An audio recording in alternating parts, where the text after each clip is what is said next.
Водата во Гостивар се уште не е за пиење ниту за готвење.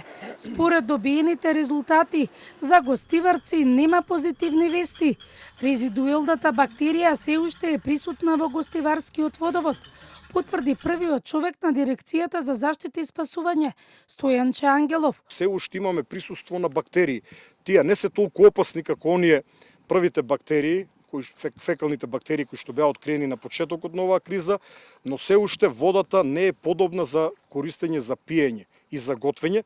Водата е во ред да се користи како техничка вода. За да се добијат овие бактериолошки резултати, потребно е да поминат 24, некогаш 48 или 72 часа, бидејќи за да се види развојот на бактериите е потребно подолготрајно испитување. Она што е во добра насока е дека епидемиолошката состојба се подобрува и има континуиран пат на бројот на пациенти кои побарале медицинска помош, велат во писмениот извештај на Министерството за здравство.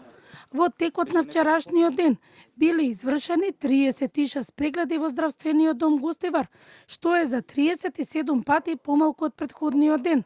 Од почетокот на епидемијата, во двете здравствени установи се извршени вкупно 4483 прегледи.